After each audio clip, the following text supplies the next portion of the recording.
Welcome to episode 10 of the movie Lighthouse, shining a light through the fog of film. My name's James. And I'm Wyndham. Okay, alright, so Laurie's not here at the moment. And he's gone to prison. Yes, he's finally been convicted, thankfully. No, unfortunately, I've got a bit of a confession to make. What's that, James? Well, we met the other day to record the podcast, which was blinding, by the way. It was amazing. Probably easily our best ever. Best one we've ever done. Yeah. And I got home and half of it didn't record. Oh dear. Oh dear. So I am frantically trying to fix this by meeting up with my co-lighthouses. Is that co-keepers? Co-keepers, co-lighthouse keepers, to rectify this problem. So I'm here with Wyndham today. Sorry about that, Wyn. That's all right, no problem. I mean, I've used up all of my best material first time round, though, so I can't even remember the film. I have a limited mental capacity to remember these things. And the second we stop talking about this, I stop remembering it. It's just wiped from your hard drive. It could be a very brief review, Well, so which is the film that didn't record? Well, just before we get onto that, I thought we'd quickly mention our In the Beams. Mm-hmm. So, yes. I didn't have one. This won't take very long. No, so what was the thing that you saw recently that you really liked? With this, So, still lots of building work going on at home. So, we're still without a TV, so I haven't really watched very much. But the night before Christmas, we originally recorded this, I thought, I can't turn up with nothing again. So, I went onto Now TV and pretty much watched the first thing I came across. With a view that it would either be In My Beam or On the Rocks. And I'm still not 100% certain which one it falls in. But it's a film called The Night Watchman. Right. I feel like I've heard about this. Have you? Yeah. This is really going to be deja vu. I think it's a Sky original, which is always slightly concerning.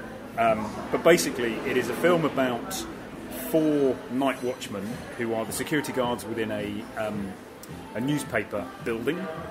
And the film starts with some news reports about a troupe of clowns mysteriously dying in Romania.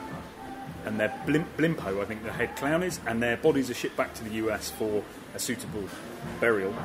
For whatever reason, one of them gets delivered to the loading bay of this building, and very shortly after you find out that Blimpo has actually been turned into a zombie vampire. And the rest of the film is these 4 people trying to escape the building and rid the world of this troupe of vampire clowns, vampire zombie clowns. So even now, hearing it for the second time, I'm even more interested in watching this film. It's got everything I'm after. Vampire zombie clowns. It's amazing. And it doesn't take itself seriously at all. So watching it, it's undeniably a bit naff, but it knows it's being naff, and it's really mindful of it, and it drops loads of obvious gags about it. But as much as I wanted to as I'd earmarked it within the first 10 minutes of being On the Rocks, it kept making me laugh. And they kind of go, well, hey, look, and it's only 75 minutes as well, so that probably tells you the quality. They didn't have enough to make it 90, but it's just a ridiculous 75 minutes watching. Even better.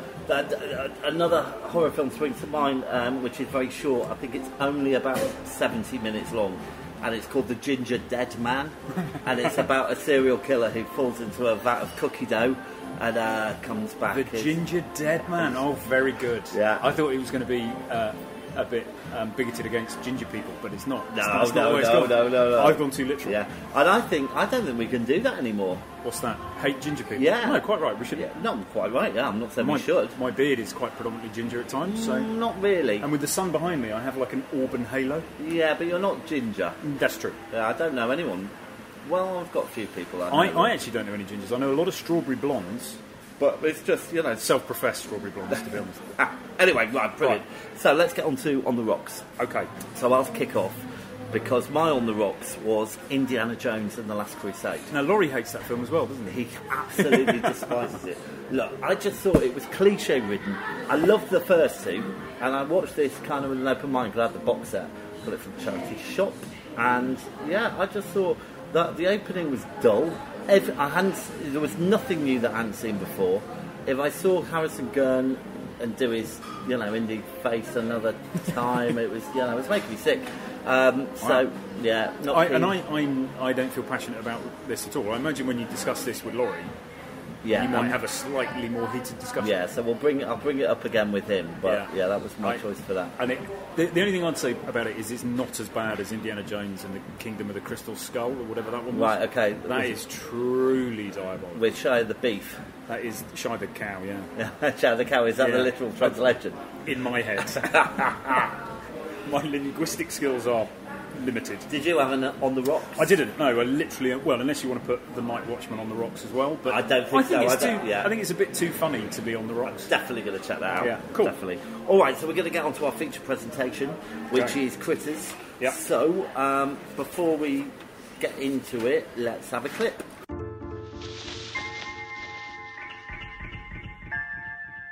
Of all the planets in the galaxy, they chose ours. They hide in small places. This phone is dead. What? They light the dark. Jay, any luck? Just a minute. There's nothing cute about them.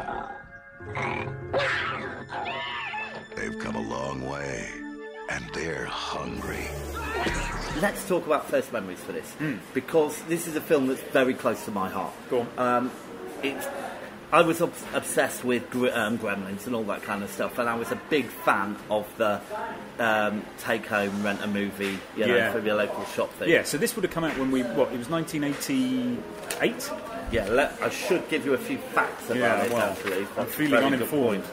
All right, so the facts are, it was released in 1986, director Stephen Herek, a screenplay by Dominic Muir.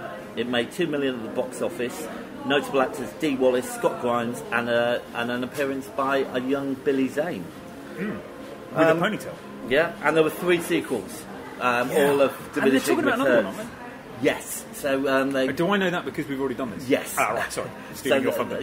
I was excited and disappointed because we've got a sequel coming, but it's going to be like they're releasing it in 10-minute chunks onto the internet.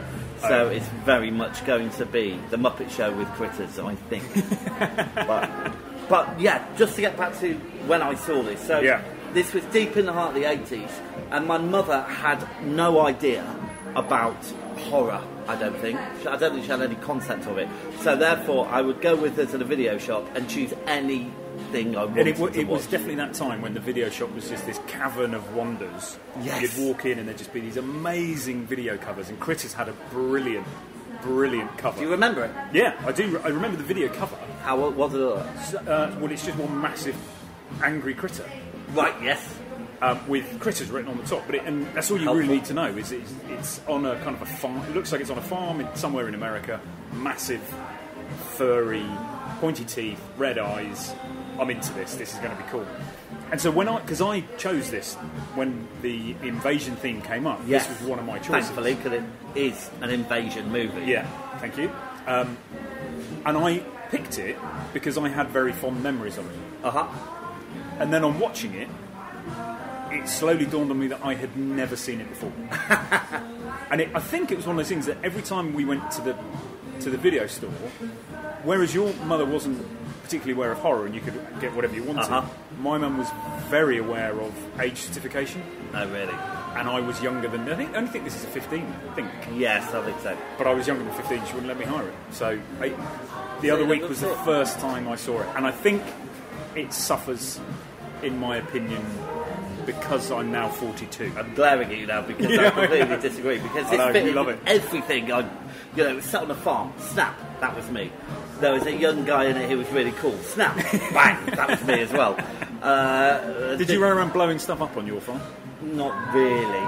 So I would have liked to have blown up the farm, in fairness, but I never really got the opportunity.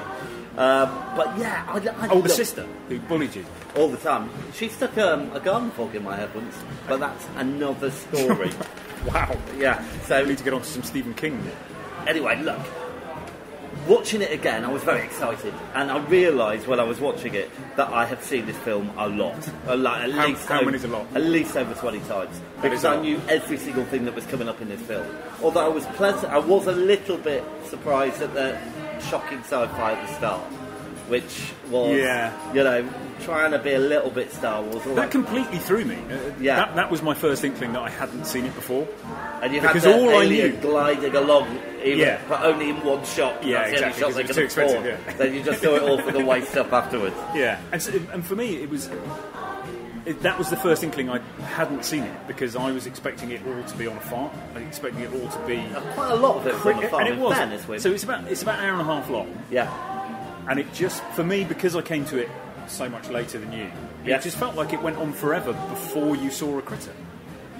And Absolutely. it's probably worth covering what the whole point of it is. Yeah, I was just saying, this is probably worth covering what the film is actually about, synopsis of the film. Uh-huh. It starts off with like a magistrate, I guess you'd say, maybe, Yes. or it's an intergalactic magistrate who is overseeing the transportation of 10 Crites. Uh-huh. And they take over their transport vessel and crash and steal another vessel and fly to Earth. The magistrate dude who's hovering around in one shot on like a space chair Yes. dispatches 2 bounty hunters to Earth to go and get them. And Yeah. then they land on Earth in this old farm in the Midwest, and insanity ensues. Absolutely. Yeah, and it felt to me that it took forever to get to... And it didn't. It took half an hour, which is a normal setup time. We have talked about this, and I Yeah. disagree with this, because I thought it set up everything really well, and I thought the characters were fantastic. I mean, let's talk a little bit about Brad Brown, the kid. Yeah, he was good. It was amazing. He was good, really actually. well pitched. He wasn't he was all American kid, but he wasn't too annoying. He wasn't too over the top. Yeah, and we had difference of opinions last time on how good the performances were. I don't think you and me have difference of opinions with. I think the rogue element here is Laurie. Although I do disagree with you on this film predominantly. Well, you the did moment, maybe I you'll- think this time round you're going to score it much Well, better. actually, I've dumped this from my brain, so you could just be filling me with your opinion. I thought he was very good, actually. The kid who played the kid Absolutely. was very good. All right, so the others we were all a bit. Oh, the mother was quite Yeah, I good. thought the mother was good. Let's talk a little bit about Billy Zane. Yes. Well, why wouldn't we want to talk about Yeah, Billy Zane? and his ponytail. And his ponytail. He's I thought he was going to be much sleazier than he was, because he's like a city kid who turns up in a Porsche Yeah. in this Midwest farm. But And again, very likeable. yeah, he was, and he didn't want to take advantage of the daughter, who in this film wanted to be taken advantage of. Yeah. And he was being respectful and respected So the it's sending father. a good message out there. Said thank you for a lovely hearty meal. It's good manners. Absolutely. Yeah. Terrible hair though. Yeah. Can't go around with a ponytail. Some wonderful lines in there. Jay, there's something wrong with the TV. This phone is dead. I think they're 2 different lines, actually. I was going to say I don't remember that at all, but that would have been... That's like a Ghostbusters. Listen, you smell something? Well, I'm going to talk a little bit more about the shots with Laurie, I think. Okay, yeah, because I know nothing about that. Yeah. So I think we should just score it. Yeah, let's go to the score. Okay. All right. So performances, I gave it an 8. I gave it 4. 4? Yeah, they That's weren't as hard. good as you thought they were. Effects. Right now, for the time, think about for the time. Yeah, happy with the time. 9. No, 5. Oh, come on. So, and I think it's just because they ran out of budget. So the first time the first bounty hunter changes, Yeah. he turns into the Tommy, Which is an amazing not Tommy effect. Steele, somebody Yeah. else. That's a really good effect, but they evidently used all their money because the second one didn't change that way. He just kind of went from Well, being it did. You a just blobhead. didn't see it. Oh, It was just off Okay. camera. You've got to Okay. use your imagination. yeah, 5, Plot. 4. 9. Come on. It was a great story. Yeah, all right. Okay, rewatch factor. 2. Oh, right. Well, as I said earlier, I've watched it over 20 times, So this is I've a given 10 it for you. I've given it an 8. What? How many times does you have to watch something for it to get a 10? Well, I've Have watched you the got Rocky films in Horror mind? Show No. over 100 times. Genuine surprise there. Yeah, Really? yeah. Wow. Okay. Still only gets 2 from me. Movie Lighthouse. We're supposed to be film experts. Who said? Oh, was that the premise? No, Oh, no. So shit. we're not film experts. Do not do it for libel. Right. Direction. 9. Oh, Wyndham. It's a big. We're about half. I'm about half of your scores for most of these. Cinematography. 8. 4. Oh, well, I saw that one. Sound of Music. I gave it a 5. I give it a 5 as well. Only for that rock song, though. The what was it? The Power of the Night. Yes. Yeah. I might try and By put Johnny a bit in. Steele. I'm going to put a little bit in there. And he looks like a young Tim Curry. Yes. Yeah. Originality. 9. 4. Enjoyability. I gave it a 5. I gave it a 9. Of course you did. A life-changing past and present. Well, it changed my life 20 times over, so I gave it an 8. Well, it got a 0 for me because I've come to it at 42. You're a loser. Well, listen, I'm going to go and do this all again with Laurie now. Okay. And do you want to know my score? My total? Yes, please. It's 37. It's low. Mine is 82. Which is high. Yeah. So if Laurie comes in the middle. It's over average. It's great. Yeah. All right. Well, thanks very much. You're very welcome. And, Let's not do this again, though, right? Never again. This is recording, right? Definitely. Good. See you later. All right, mate. Cheers.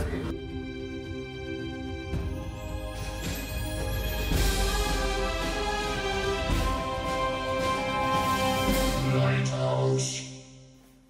Okay, so I am sat here with Laurie to do part 2 of the fiasco, which I kind of explained to Wyndham. Have you seen out the window? Look at that. It's like some strange sort of vortex, parallel kind of universe. Like this was before, but after.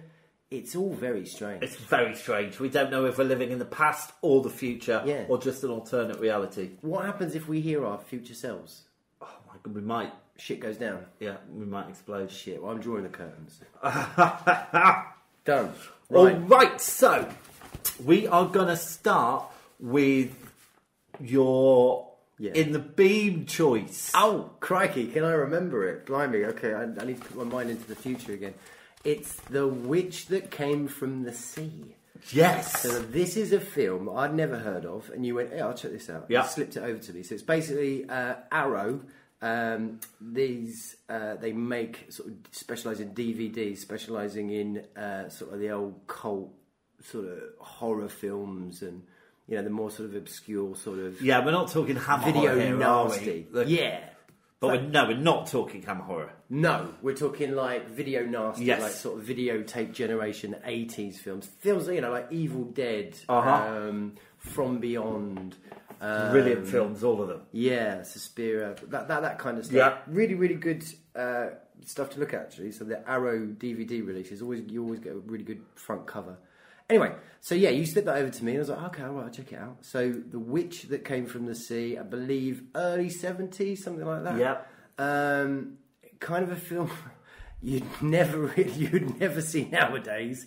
There's disturbing stuff about it in there, but it's just very, very profoundly unique. You start off watching it, it's like, is this some sort of low-grade kind of porno? Yes. Kind of deal? Certainly has a porn quality to it, doesn't it? Yeah, and I wouldn't be surprised, actually, maybe the people in the production of it, you know, the camera man and all that kind of stuff, they probably had, you know, their background within that field of filmmaking.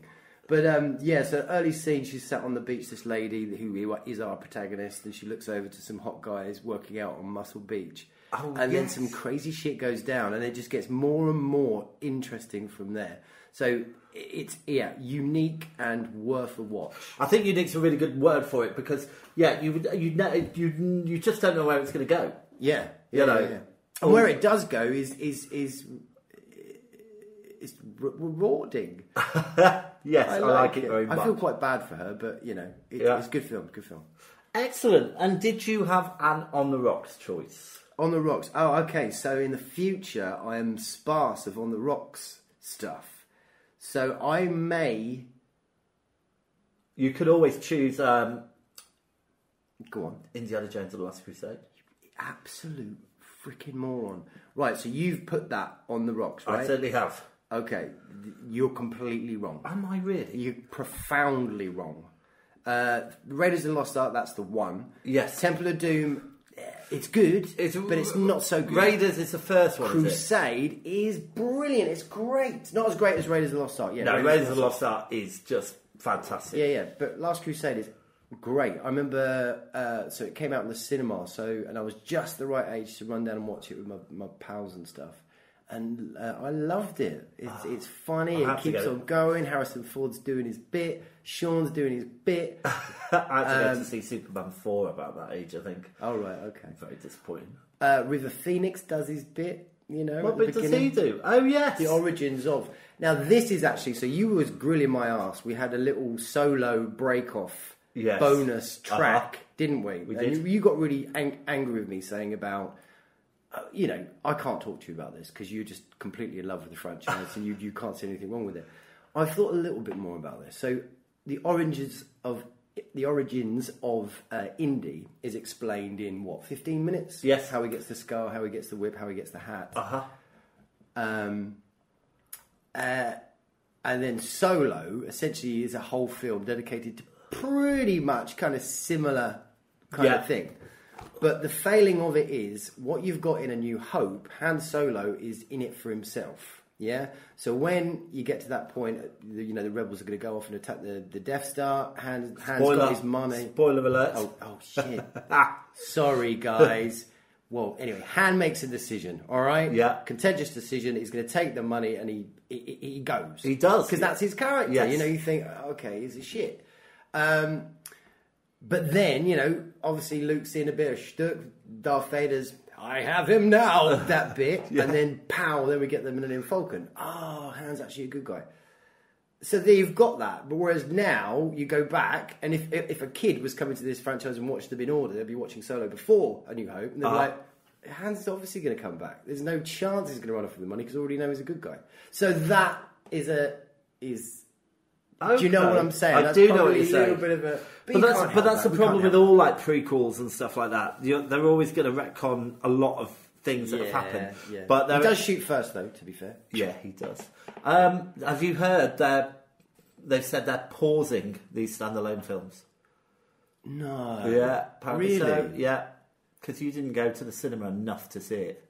Oh yeah, I did actually want to go a few more times, but. Yeah, well, you've blown it for everyone else, so I'm happy. Well, no, maybe it's cool. Maybe it's cool. It can calm down for a little bit. Well, possibly, but it did set up a lot of interest. I would have been very interested to see the next film because you obviously have the Hutts involved in the next one, and that would be quite good. I tell you what, I chanced upon Phantom Menace the other day. It was on ITV3, as it usually is every day. I quite like that film.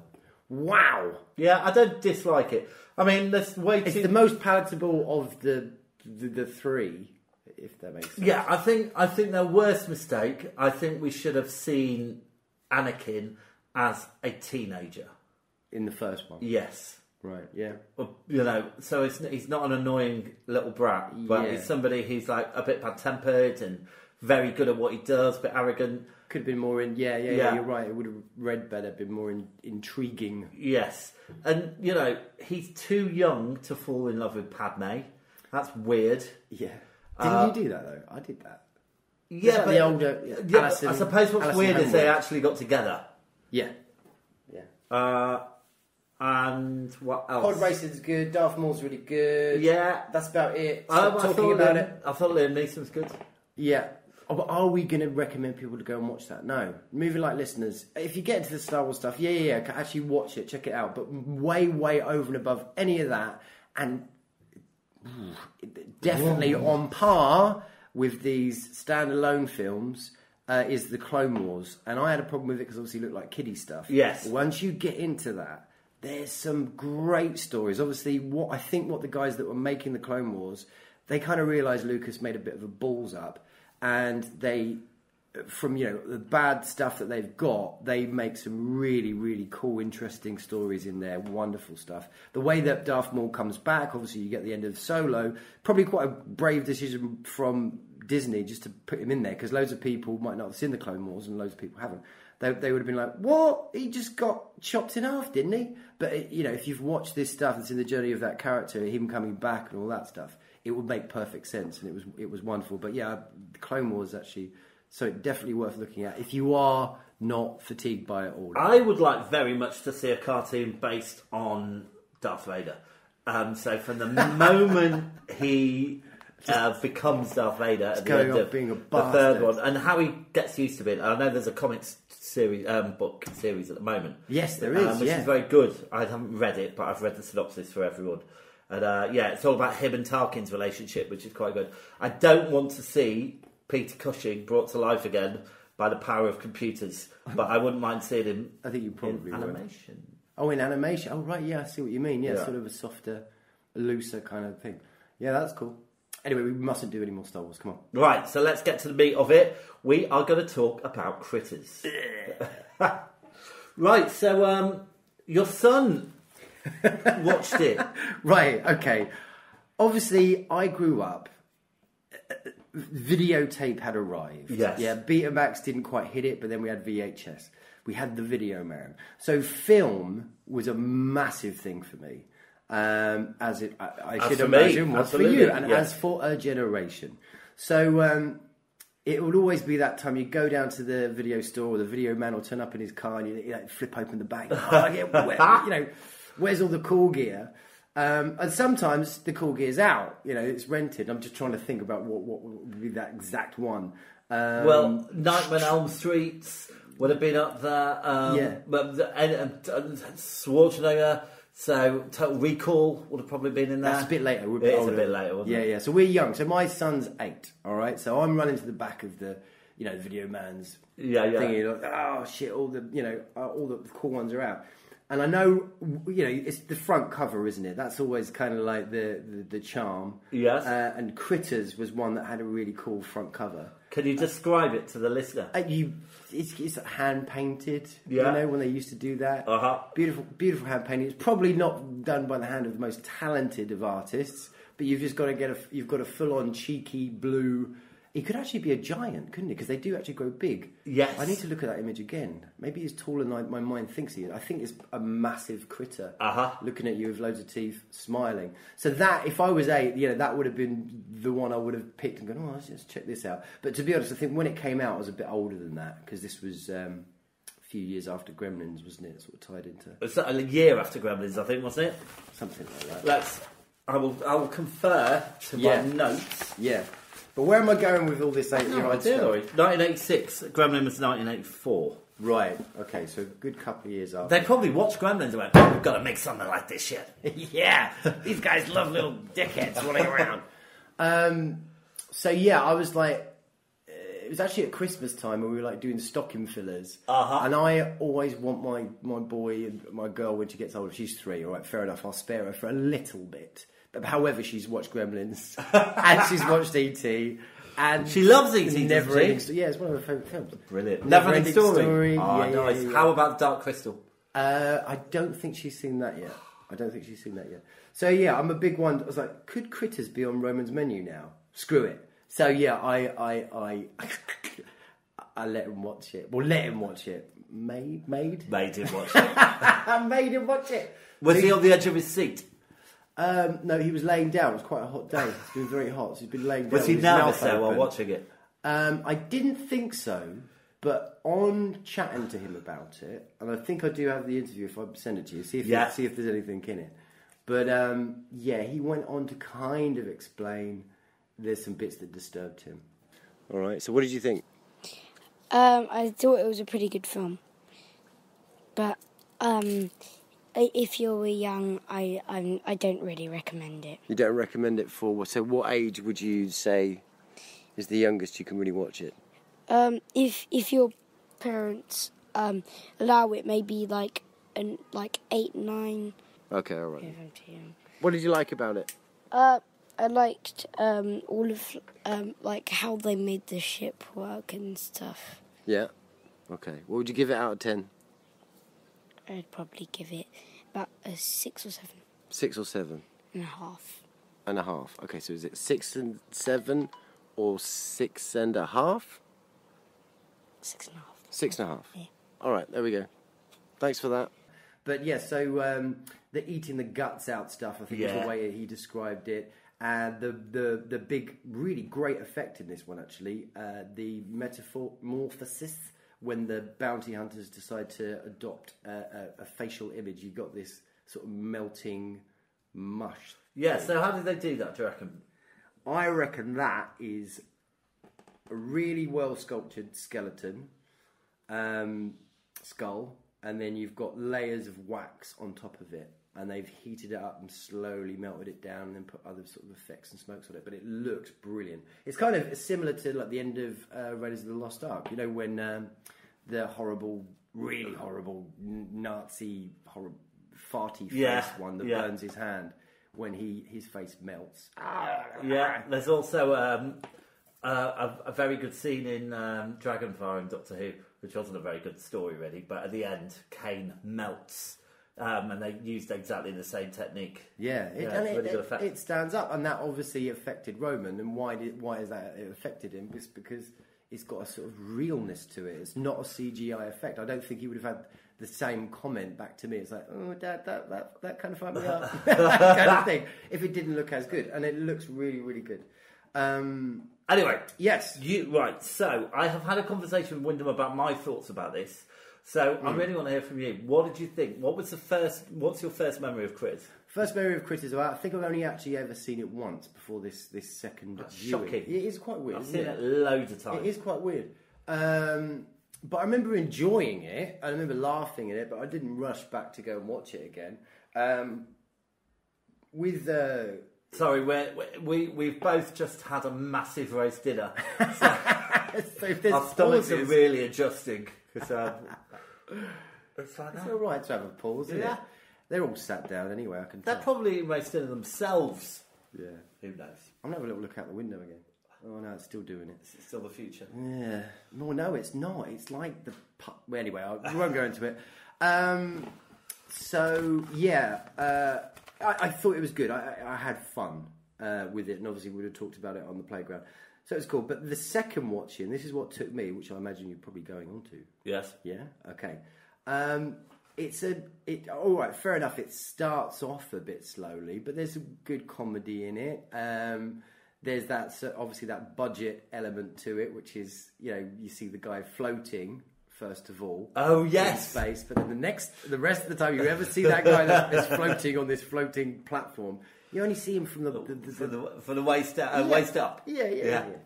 But that's endearing, intriguing. That's what you want from these films. You're going back to the 80s again, and it delivers on that. The bounty hunters turn out. They're really, really cool. One sort of thing that I thought, what's going on here?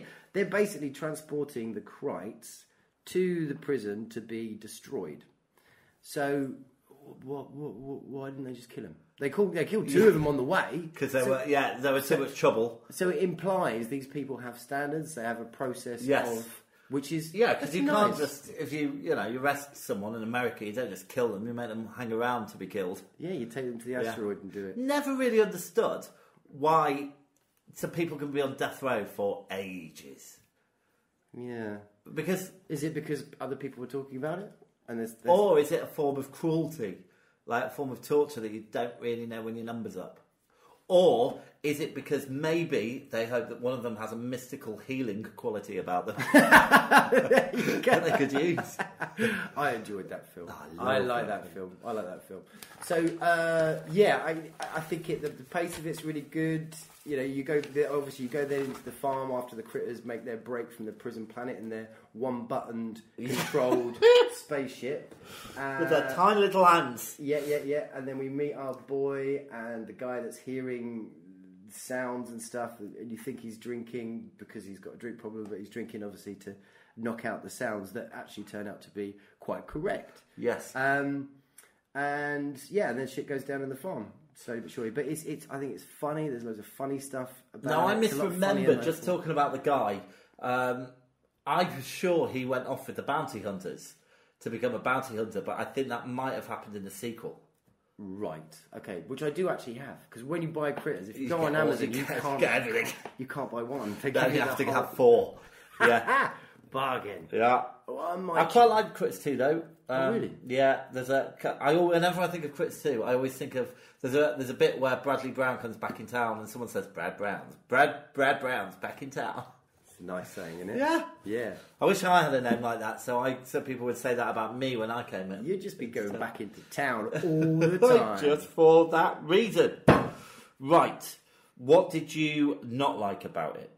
I didn't like the fact that there was a really big point made when he took his really cool catapult away from him, his dad. Oh yeah. It's been a bit harsh on him. Give me that catapult. Yeah, I'm taking it. And locked him up in his room. And I thought, well, that catapult's obviously going to return back because there's loads of issues. The whole, the guy that's hearing the noises. He makes there's a big thing about him when he shoots his sister in the butt. Yes. And all that. This catapult's important.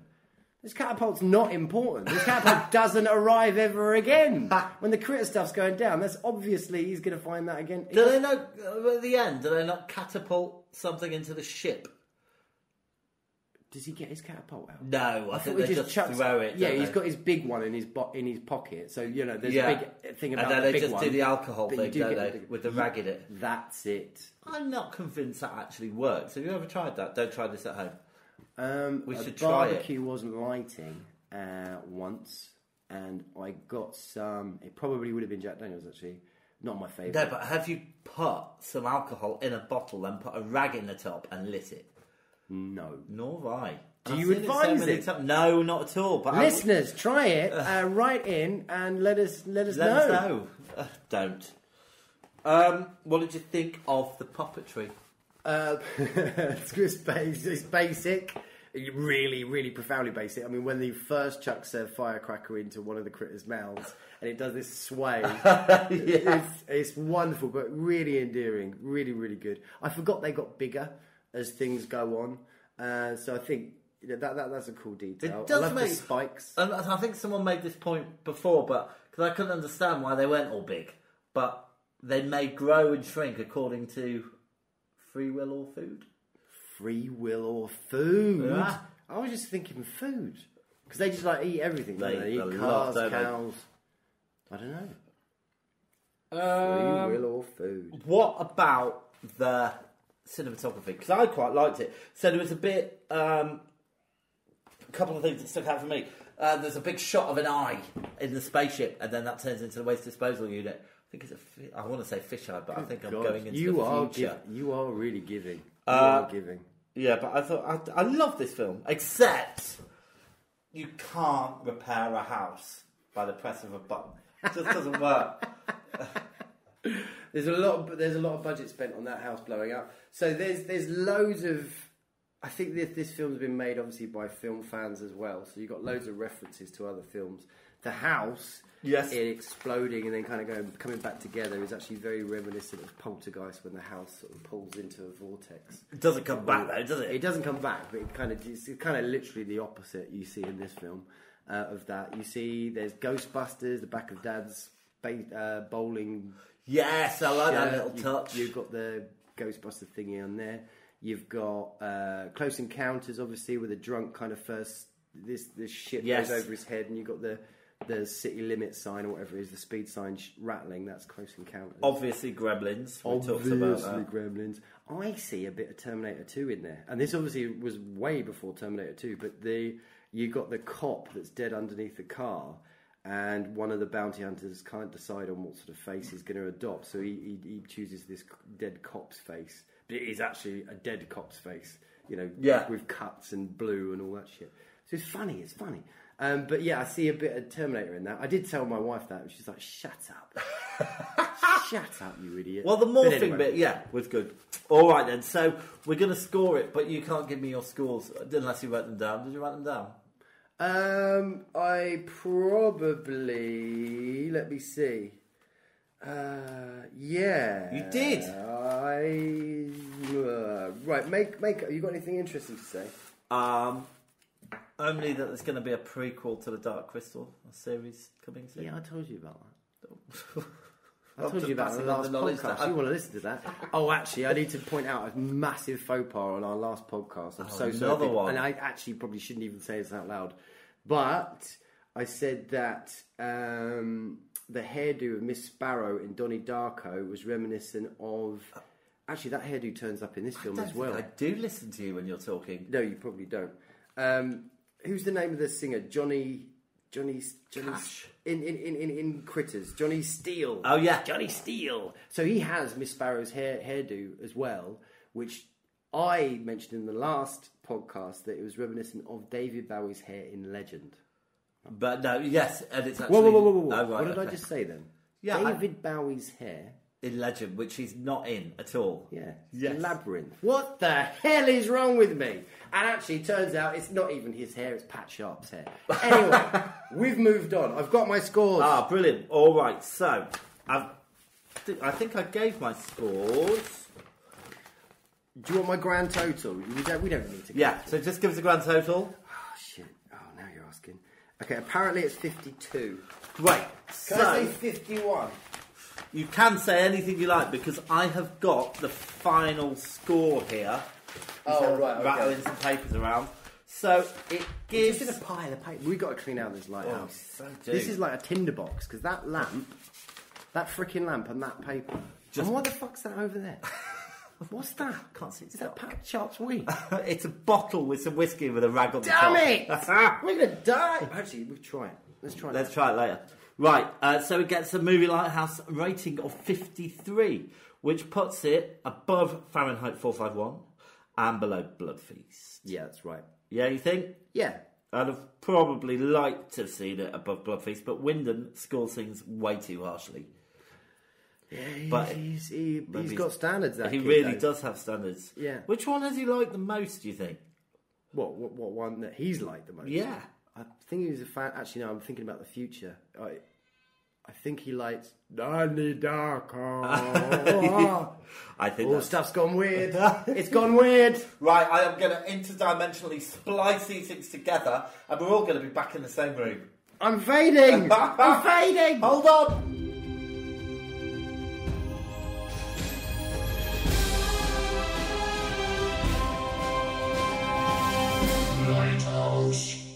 Alright, so we're back with Starship Troopers. So let me give you a bit of information about this one. It was released in 1997. Director was Paul Verhoeven. Screenplay by... Happy with that, Jay? Yeah, is that the right way to say it? I think it's Verhoeven. Yeah, it's fine. Screenplay by Edward Newmier and Robert A. Heinlein. Heinlein wrote the book. Box office, it took 105 million US. And notable actors, I've just got three here, but Casper Van Dien, Denise Richards, Dinah Mayer. And Clancy Brown. Yes. Who was the Kurgan in Highlander. We should mention who these people play. Massively Yeah, Michael he played Ironside. Sergeant Zim, Clancy Brown. And who is our brilliant actor? Ironside. Yeah. Gene Razek is the character he plays, Michael Ironside, yeah. Yeah. Fantastic. From Scanners, from Total Recall. Okay, So good. So there's 4 sequels, which included 2 live-action films, Starship Troopers 2, Hero of the Federation, Starship Troopers 3, Marauder, and 2 animated films, which I didn't know about, Starship Troopers Invasion and Starship Troopers Traitor of Mars. So whereas Critters, I wasn't that interested in getting them 3, but I actually think I am a little bit interested in 2, 3 of Starship Troopers. I have to say, I didn't think a lot of Starship Troopers 2. Oh, have you seen it? Yeah. Okay.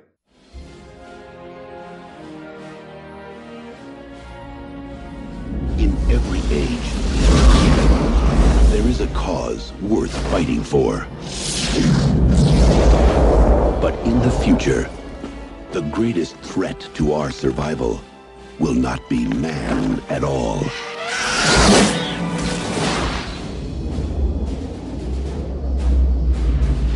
Hey, kid, what's going on? It's war! We're going to war! Now, the youth of tomorrow must travel across the stars to defend our world. We are a generation commanded by fate to defend humankind. Everyone fights, no one quits. We are going in with first wave! You smash the entire area! You kill anything that has more than 2 legs! You get me? We get you, sir! But they will face an enemy more devastating than any ever imagined. Here they come! Right, so let's start with our first time we saw this. Wood, do you want to kick us off? All right. So, first time I would have seen it would probably have been a few years after it was released. Probably. Definitely not before. So on the Definitely not before, no, that's true. on the video tape. Yeah, on the videotape rather than at the cinema. And it was one of those... So Verhoeven directed RoboCop and Total Recall, which are 2 of my favourite films. So from the director perspective, I was thinking, okay, I'm going to watch this kid's work. I like the way, the cut of his jib and the direction of his career. Yeah. And it caught me by surprise. It wasn't what I really expected, because those other 2 films are pretty serious. Maybe serious is the wrong word, because of Yeah, no, They've got a traditional narrative, haven't they? Yeah, exactly. But his whole approach to this was completely different, and the fact that it's everything. It's comic book. Absolutely, that's the word I'm looking for. Yeah, it was comic book. I wasn't expecting it, but loved it when I first saw it. Brilliant. Yeah, I was lucky enough. So we, me and Miguel, went to the cinema, a cinema that I got banned from. I actually worked there and they banned me. Was it? And I went there like 2 years later and I was in the queue and went, I'm sorry, you're not allowed. They still recognised you. What did you do to get banned? I worked there and What did you take? I got grumpy with the supporting manager and she really got upset with me and she cried because basically I was stocking up a fridge with water and we'd run out. Is this your fridge at home? No, the fridge at the cinema and we'd run out of still water, flat water. Yeah. And she said, just fill it up with sparkling. I was like, yeah, but maybe we should just do like one part of the shelf, and when we get still, when it arrives, we'll put that in because I'll just have to take all this back out again. She went, just do it. And I went, okay. So I did it, and then literally probably about half hour later, the still water appeared. She went, oh, Louis, can you put the still water in there? I was like, I kind of went, no, I told you. And then she started crying. Maybe I didn't say I told you. That was bad for 2 years. Anyway, so we went to the cinema, and I didn't know anything about it. Starship Troopers. Oh, I quite like sci-fi, whatever. It seems like quite good fun. And holy shit, this film's brilliant! I walked out of that cinema, and so did my girl as well. This is definitely not a boys' film. You would think, on paper, this is 100% a boys' film. It's not. And she loved it as well. It was just great. I loved it. Yeah, I saw it when we were at uni, I think. I've got quite a strong memory of seeing it in 101.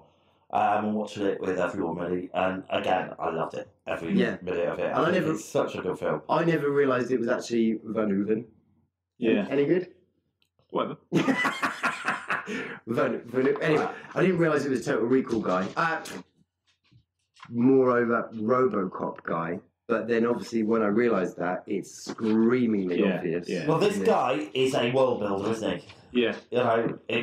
He did show girls, but just skip over that. Never seen it. It was supposed to be bog awful. But apparently there's like some sex scene going on in a swimming pool with Carl McLaughlin and some woman that looks quite funny. Don't know. Okay. I remember watching this first time around and thinking it was very postmodern. But watching it now, in a world we live in now with Trump and Putin and all that kind of stuff, it seems quite regular. Yeah. So this is back to the thing that you say. So this, you're absolutely right. It is more comic book, but it still retains the way he manages to do it. It still retains that seriousness about it. There's still a serious kind of line through it. So let's have a bit of synopsis. What's it about? Yeah. So basically, Earth. You get the feeling that Earth is unified, and there's a global federation. Yeah, effectively. Because you've got Americans living in Buenos Aires. Yeah, exactly. And so basically, there's this whole concept that in order to be a citizen, and in order to vote, you have to be a citizen. In order to be a citizen, you have to serve the federation. And the easiest way to serve the federation is by signing up to one of the arms of the military. And basically, somebody has discovered Clathu. Clandathan. Where the bugs are, and they're basically arachnids that are hurling arachnid spore-laden meteors towards the Earth to blow up bits of the Earth and colonise the Earth, is the story you're told. Which is great. Brilliant. Yeah, and that's the opening scene. So you've got the Federation Network, which is essentially like the internet and or that's TV. really their hope. All that kind of news. But that social commentary, that runs all the way through it, doesn't it? So do you want to know more? Is that the phrase? Do you want to know more? Yeah. But you've got options as well, so it's kind of linked to that sort of internet thing. But so RoboCop, I think, was one of the first sort of major, big release films where it literally goes straight into the film. With RoboCop, you get this like sweeping camera shot of Detroit, and then it goes RoboCop, and then pow, you're into the film. Yeah. And this one, very, very similar. You get this drum roll, black screen, and I think it says a couple of things, so-and-so pictures, then Starship Troopers, then pow. Yeah. You've got the Federation Network. You're straight into that, that narrative straight away, which sets the scene in probably half a minute. Right away. It's a propaganda film. The whole film is a propaganda film. Yeah. And we meet the main characters. So Rico, Dizzy, Ibanez, even though I would have said it Ibanez. Right, yeah. Yeah. Which is a type of guitar, which is not an awful guitar. That maybe is why I would call that. And the guy who goes on to be Jenkins, Neil Patrick Harris, is in it. Which one's Doogie Howser MD? Neil Patrick Harris. Right, okay, yeah. So we meet them coming towards the end of their high school. No, older than that. University. Yeah, it's college. But it's college. Yeah. Yeah. And he, Rico, Casper Van Dien, is clearly from a very well-to-do family, and they've got visions of him going to Harvard. But he's going out with Denise Richards' character, Ibanez. Yeah. And she wants to sign up to be a pilot. Yeah. So he signs up. Just because of her. But he's really shit at maths. Like, super shit. He got 35%. Now, I don't know how hard that test was. Yeah. But that's not a great. Yeah, so she got 95. Yeah. And he got 35. He checks his result, and then Doogie Howser's a dickhead. Well, he's such a dickhead. But he's got psychic powers, or he's been selected because he's got. He's got something because he can influence his ferret. Yeah, his ferret to bite his mum. Called the shittest dickest headiest name ever. What's it called? I can't even remember. It's like really dickheadish. You would not call your ferret Pokagalian or whatever it is. Yeah. What do we think about the performances? I personally thought they were all really well grounded. Everyone was slightly over the top. Yeah. Which was great. It fits it really perfectly well. Yeah. And it's just how it's 2 hours, that film, and it just flies by. Yeah, it does. It really does. And everything is just amped up, isn't it? So it's whereas ordinarily you'd look at those performances and kind of go, play it down, son. Come on. Yeah. That's the point. So that said, so really love Michael Ironside, who plays the teacher to begin with. Yes. So he's talking about citizenship, and he comes back towards the end of the film, heading up Razek's Roughnecks. Yeah, because he's lost all his family, hasn't he? So he's got like, sod it. I was against the Corps, but now I'm all over it. Well, he ended up killing someone inadvertently. Make them take their helmet off. No, that was Rico. That Rico. I'm sorry. Right. Yeah, one second. But no, I was just going to say on the performances that most of them are absolutely brilliant, considering what they're trying to achieve. I think the 2 weak links are Denise Richards. Which one's she? She's Ibanez. Right, yeah. The pilot. And Rico. Rico's all right. I'm not as offended. See, I quite like both of those. They seem to match what they're supposed to be doing. Yeah, they kind of match that character and what they're doing. He's a bit of a tool. She's a bit of an arsehole to him. Yeah. He's totally into her, and she's like, oh yeah, what else? Just tell me you love me. Try it out for size. I love you. Bye. See ya. I'm off to the Corps. I'm going out with like the Han Solo replacement guy, the one that's been a real dickhead to you in your football match. Yeah. But so Rico's, he's not the brightest tool, so he quite naturally, and that's what I really love. So you've got those sort of uni issues, which I experienced. I was with a girl, managed to get her, luckily. You didn't join the army, though, did you? I didn't join the army, but that's only because she didn't. But then, so you did go to Brighton. I did. It's making a lot more sense. And to Thailand. Oh, but so you get these characters, and you find you quite they really well. They sort of set up what their kind of sort of skill set is, and they go off in their different directions into the core. So like games and theory. That's where Doogie Howser goes.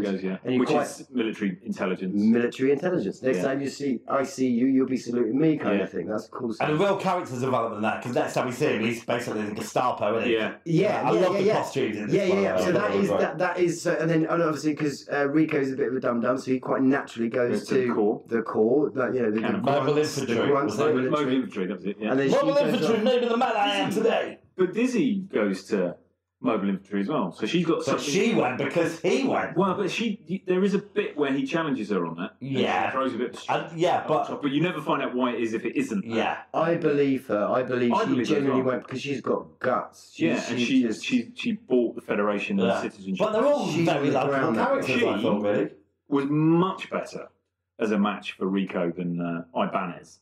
I agree. Yeah, ever was. And she was much better as a. She knew that, but she got fucked up. She also got fucked. But that classic line. But I got to have you, Rico. brilliant. But there's lots of things like that in it. Yeah, It just fits the kind of tone. Good. So when they go into the core, though, when you talk about the costumes, it's. But even before that, when you're at the university, you got this sort of sense of kind of the master race. Even though you have definitely lots of different cultures. I don't think they're the good guys. No. Yeah, you don't get this feeling that they're the good guys. You do get that feeling up until the point where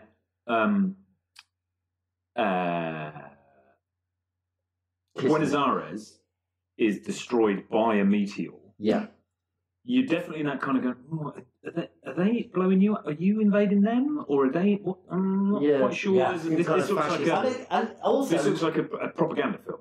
And Rico didn't stay in the court for the right reasons. He stayed in the court because he just said to his mum and dad, "Can I come home?" I hate it. They go, "Yeah." Made a bit of a mistake. He only stayed because his home got blown up. Is that not a good reason? Well, it is, but it's not a genuine. It's not a. It doesn't. It's not like he came to the decision independently and he went, "I've got to make this. I'm going to fight this through." It's like, I have no other option. Can I stay? Yeah. I can't even. Yeah. But in the core, so they're basically dressed up like Nazis. So the fashion design that they've decided to do is the whole, like the grey cat with the eagle, but they've turned the eagle the upside down. Black boots. Massive black boots. I think you might long even coat. have black gloves. That whole training bit reminded me a lot of Full Metal Jacket. Metal Jacket. The training stuff's great, So once he's gone to the core and he's doing all the training stuff, you mentioned about the helmet bit. So this is, like the comic book stuff's going on. You're loving it, fantastic. But what's great with Vanuva, he can really kick you in the nuts with that violence, and that's just that little moment where some guy's running around this training exercise. My helmet's not working. Rico takes it off, and just one of the other. They're using live rounds, aren't they? And just puts a fucking bullet in his head. Even now, and I kind of did slightly forget that bit happens, but when I watched it now, I was like, whoa, shit, that's hardcore. It opens with a load of that as well. So when you were saying about using the news network, it opens a year. It opens and then goes back a year, and that first scene is them on Klendathu or one of the surrounding planets, and a news reporter gets torn in half. Yeah. Sorry, my dog's trying to get in the room. Does your dog want to get back in the room? He really does. Look at it. Look at his baleful eyes. Only wants to get back in the room because he's not out of the room. All right, let's talk a little bit about the creature design. Yeah. Yeah. Because again, I loved it. There was. And Columbo is hosting the show. So there were 4 or 5 different species of this insect, wasn't there? Yeah, it's arachnid. It's bug. That's another really good thing about this. So you kind of, I suppose I originally expected it just to be this one thing, like Alien, it's just one thing. But you've got, and obviously what nature is like, you'll have lots of different varieties of essentially kind of the same species within a species. So you have this huge, massive bug suddenly bursts out of the ground that's got this sort of fire-breathing talent. Yeah, it's almost like lava. It's so hot. Yeah, you have these little minion ones that go carry around the brain. The brain one. Oh, yeah, like wood mice. Yeah, yes, but they have different blood, contrasting blood. So when one's covered in it, one's bright orange, one's bright green. Probably like paintballing in a way. They look like they've been paintballing. Yeah, it's just a really good design, really, to watch. It's great. And the brain is an unpleasant looking thing. It is. And it really, the whole film for me was summed up at the end when our psychic guy put his hand on it. Doogie Howser. What's his head? What's it thinking? What's it thinking? It's afraid, and everyone cheers. Yeah. All of that. You kind of don't want to get too up it or up ourselves, but there is when with Verhoeven there is a fundamental point to everything, and his is that humans are fuckers. Absolutely, there's a real message going with this. I don't know if you just eat brains, you can absorb the intelligence. Though you don't know that. Well, I think. Have you eaten brains? I've eaten sausages. But they've got brains. So you've eaten arseholes. If you've had a sausage, you've basically eaten everything. I love this film. It stands up today as well. I agree. I think it does. Just as strong today. In fact, even more poignant, like I was saying, because of the whole political world we live in now. Yeah. There was but that whole kind of comic book stuff, when Ibanez is flying the massive ship for the first time. Yes. And they're about to go into, I don't know, their version of warp. Yeah. And the countdown is 5, 4, ready, steady, go! Is it? I mean, they don't say quite like that. Oh, right, okay. What a weird countdown. The other thing is when she's reversing out of the space lock, it's like, why does she need to do the turn? And it's like, she's reversing into space. Yeah. It's like, it's endless. Just keep going back. But there are also some really lovely little, completely, obviously deliberate, but when she's so... She basically is forming this relationship with this other guy, this good-looking flight captain dude. And He's the not best. really particularly good-looking. No. He's like, like a potato. Yeah. When you leave them a little bit and they sprout things. Eyes everywhere. Like his face reminds me of that. Fair enough. Like an old potato. Beauty's in the eye of the beholder. You know it. But he has a line where they're flying off through space. This is just before the meteor comes through to destroy Buenos Aires. Mm. And he's there going, where are we going? We're going in a different direction. What's happening? He said, she tells him, I've recalculated the route. I've optimised the route. We're going to get there quicker. And he says, 3 weeks aboard a starship and you think you can lick my navs? Which is just brilliant. That is brilliant, line. All right, well, look, I think we should score it.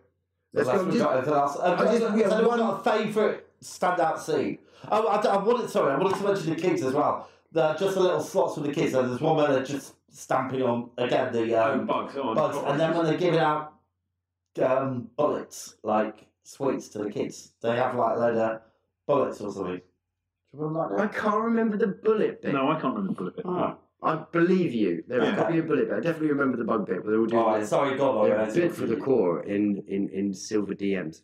The only thing that I wanted to add, so we talked about aliens a moment ago. This is kind of like an evolution of, kind of that where you had Alien and the difference that they did with Aliens was that kind of sort of romp fun with guns. This film's, it's kind of got that evolution from Aliens. It's a bigger fair. Yeah. That's kind of from that initial idea. The insects that CGI now looks brilliant. Yeah, and there's a bit where it definitely still stands up. And it's such a fun watch. There's a bit where they're attacking Plendathu or one of the surrounding planets, and they think it's a surprise attack, but the bugs know. And one of the massive starships gets split in half. Yeah. And that stands up still, the way you see the different decks within the body of the ship. Yeah. Very well done. And when they're flying out of it, just little details. They go on like an escape pod. Yeah. And they're flying out through the debris, and just like a dead body smacks against the window. Little tiny detail like that. It's just it's got that kind of seriousness to it that he just plays perfectly. Yeah. So it's good. It's a good one. All right, let's score it then. Okay, so performances, I've given it an 8. I'm going to have to go with you. Yeah. I'm going to have to go 7. Okay. Effects, like I was just saying, 9 for me. It really stands up. 8.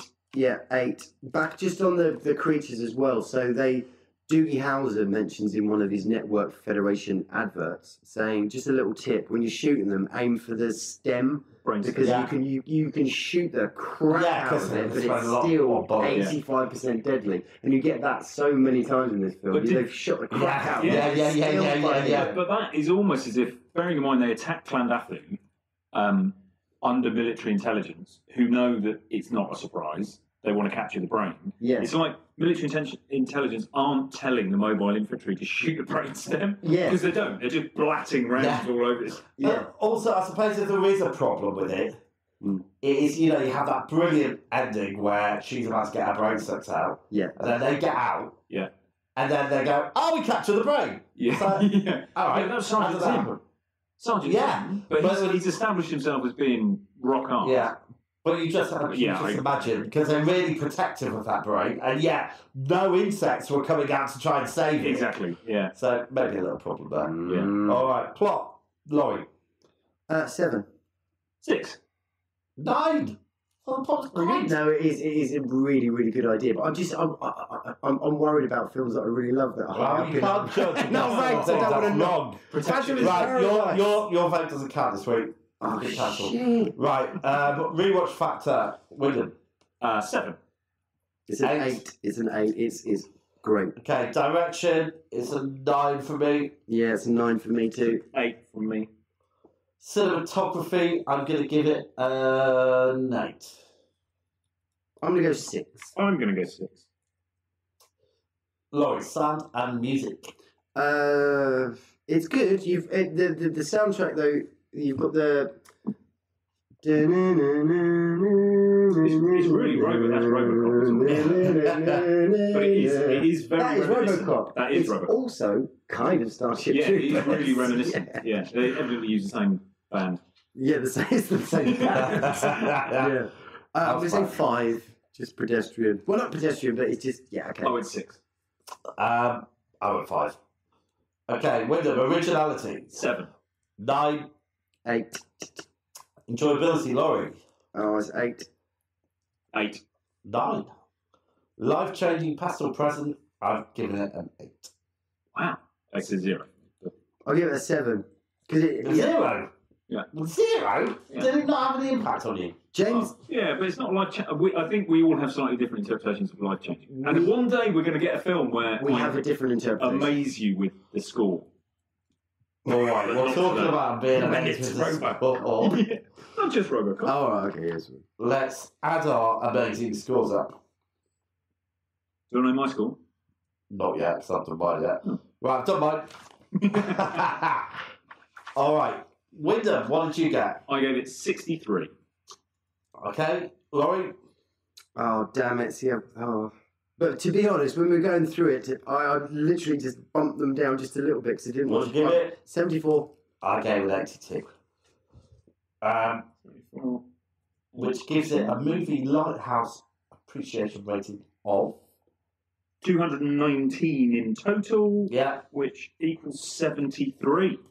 73, good score. Which puts it at the very top of our leaderboard, guys. Yeah, new leader. No, really? Yeah, I think it deserves a place there. Whoa, Phantom of the freaking Paradise. Yeah, you can't. Great film, but it's 2 points ahead of that. I think this deserves to be up there. I think, yeah, I'm happy with it. Yeah, no, I'm not happy with that. Oh. That's it. Oh. All right, well, look, 73. I think we talked enough, so We have. let's find out what we're doing. Whose turn is it to Is it pick? my rummage? Yes. You I think it's It a rummage. really is. It feels like you've done it for ages. No, I know.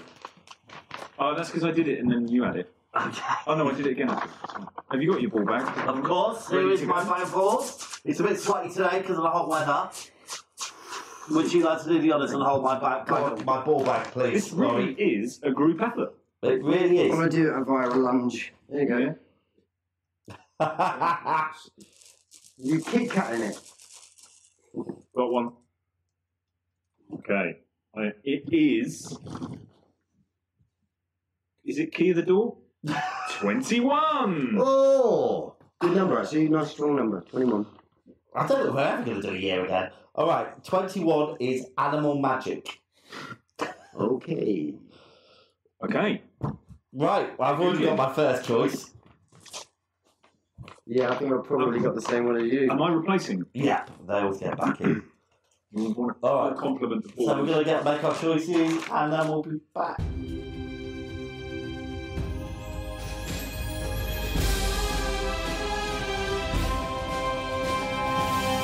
Lighthouse. Alright, so we're back.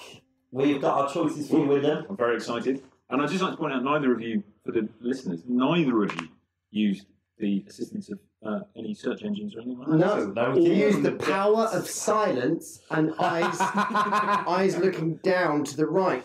Yeah, memory. I touched my lips, I think, at one You point. did, once or twice, and mine, but that's right. Alright, well, my first choice is a little known film called Jaws. Don't think it needs any more than that. Laurie? Jaws is such a brilliant film. I'm going to say Cat's Eyes. Stephen King. Stephen King Portmanteau. Yes. James Woods. So once again, what you've done with that is screwed up the category by choosing something that's not really part of the category. Animal Magic, Cat's Eyes. It's about a cat. Is the film about a cat? The film is about a freaking cat. It's about in 3 adventures involving the cat. They're cat-type stories. Do not influence my decision. This is Animal Magic. Is there magic in this film? Yes. Is there an animal in this film? Is it about the animal? Yes. Okay. My second choice freaking hell is going to be Rise of the Planet of the Apes, which is about 8 years old now, I think, probably. So, not the original Planet of the Apes. I'm talking about the very first Planet of the Apes film of the remakes. Yeah, with Mark Wahlberg. Yes. Yeah. I like that film very much. Yeah, okay. Now, see, I've got 3 choices down here. My mind's thinking there's You can only say really, one. really cool stuff. So, okay, one of them's another Stephen King. Is that the one you're and going the to other go one isn't. for? Okay. Which one are you going to plump for? Cujo. Stephen King. Ooh. The other one was Alligator. I haven't seen Alligator. That was an interesting choice. Okay. Right. Interesting. It's a fairly easy. I think it's fairly easy. Jaws, definitely. Excellent. Why don't you want any excuse to watch Jaws again? I've seen it a fucking lot.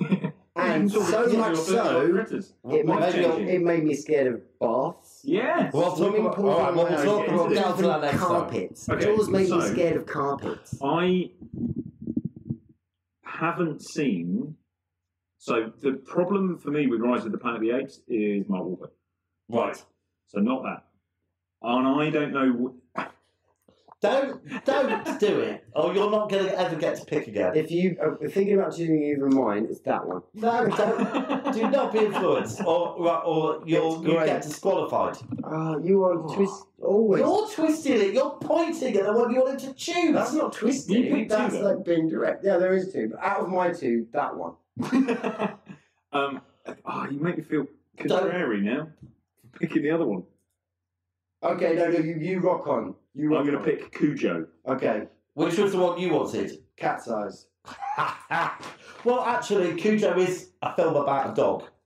That's right. Whereas Cat's Eyes is not a film about a cat. My when we get to Portmanteau, you can choose Cat's Eyes. Well, it's also a portmanteau. That's what you're worried about, because you've got something in your ball bag that says portmanteau, haven't you? Well, yeah, because last time you chose Salem's Lot, which we've got Mario Bava. It's fine. Right. That's portmanteau. Okay, well, I think that'll do. Well, so next month, Jaws and Cujo. Yeah, I'm going down to these rocks and getting fucking Crusades off them bloody rocks. I'll see you later. Bye. Cheers, everybody. Yeah, see you later. Bye.